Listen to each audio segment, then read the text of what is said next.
turns out that Israel is basically looking to suck on the teat of the American taxpayers in a new 20-year military deal, 20-year military deal that attempts to essentially appeal to individuals who have a very superficial, surface level understanding of what America first means.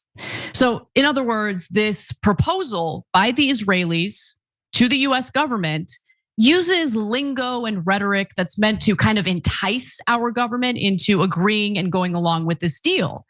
So let's get to the details. Now, Axios' Barak Ravid, who always gets the scoop due to his close ties and connection to the Israeli government, reported that the proposal doubles the usual decade or 10-year long deals that the United States has previously signed with Israel. Now, understand when I say deal, this is what I'm talking about. I'm talking about the United States government taking out debt and then providing resources to Israel to buy American-made weapons to commit the atrocities they commit.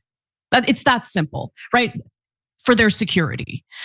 We provide a nuclear power with $3.8 billion a year as a result of the previous 10-year deal that was signed under the Obama administration. That is actually set to expire in 2028. However, the Israelis would like to maybe rework that deal.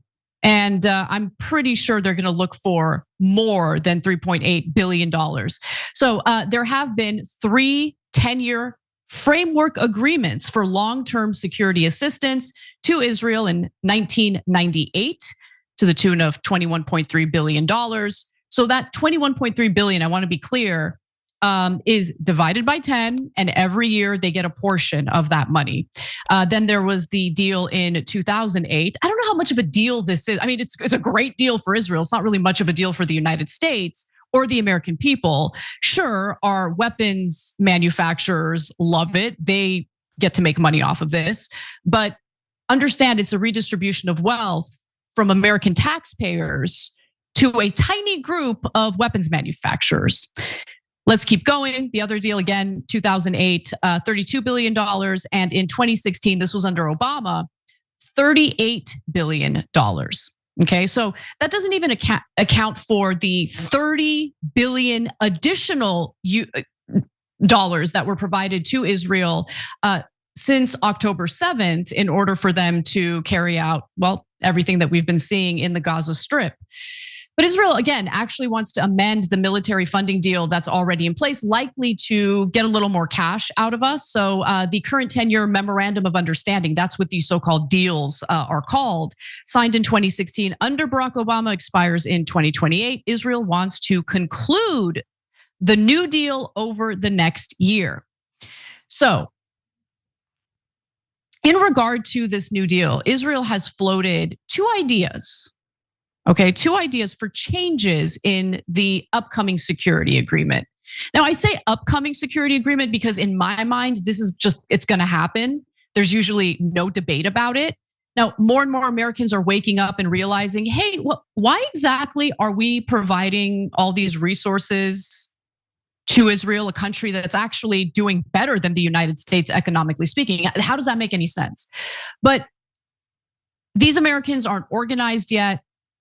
There's more and more pressure toward members of Congress to reject these types of deals. It remains to be seen if it's going to be effective enough in time to prevent the Trump administration from, going along with this. But in my mind, I don't want to be a defeatist, but it's true. I think that Israel is very likely going to get what they want. So the first proposal was extending the agreement from 10 to 20 years, which would make it broader in scope and take the agreement through Israel's 100-year anniversary of the Nakba, or independence, as they like to call it, in 2048. So no thank you to that. That's how I would respond if I were a United States, member of Congress, or Donald Trump, if I were the president of the United States. I mean, imagine having all that power that you could essentially use for good, but instead Well, we know what our government likes to do. Now, the second change the Israelis proposed was to use some of the money for joint US-Israeli research and development rather than direct military aid. So this is where the so-called America First nonsense comes in, and I don't think this is actually America First.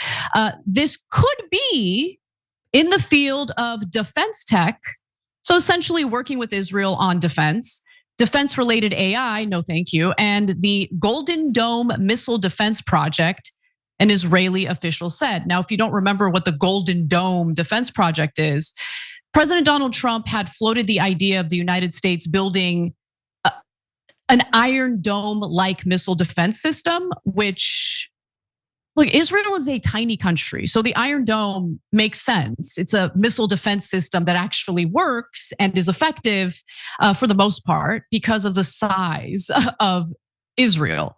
The United States, a little different. It's a little different.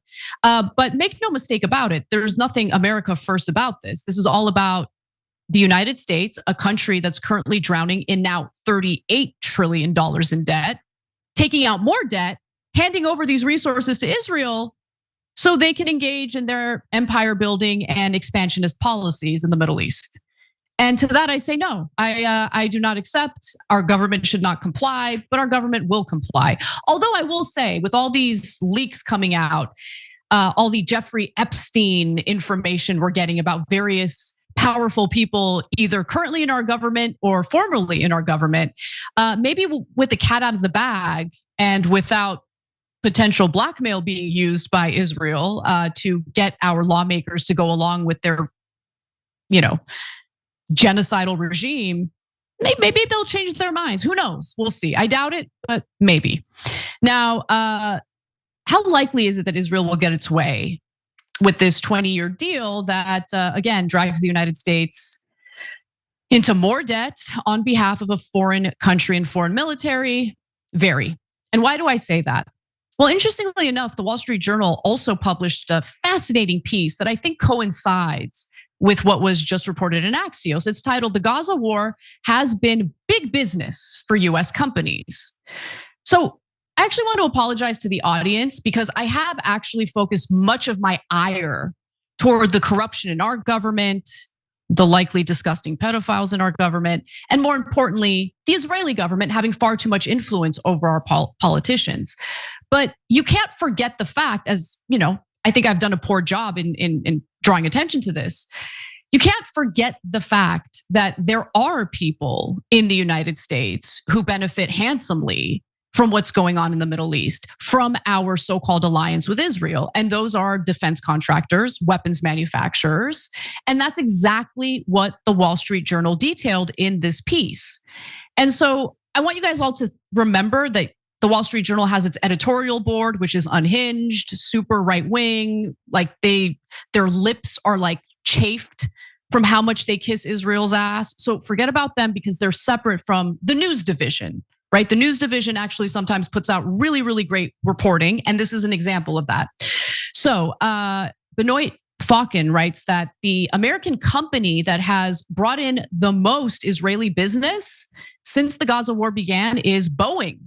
The US greenlighted an $18.8 billion sale of Boeing F-15 strike fighters last year to Israel for delivery beginning in 2029. So it's not just, AIPAC or other members of the Israel lobby influencing our politicians. Remember, Boeing's engaging in campaign donations.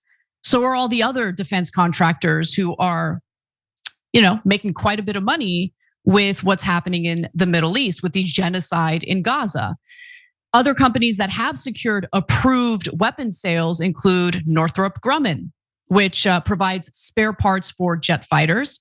Lockheed Martin, a supplier of high-powered precision missiles. In fact, let's check in with Lockheed Martin. How are they doing these days? Well, in its most recent annual report, Lockheed Martin said it had benefited from increased American defense funding related to Israel and Ukraine, notably munitions purchases. Revenue at its missiles division rose 13% just last year to a whopping $12.7 billion. So it's a huge cash cow for these companies.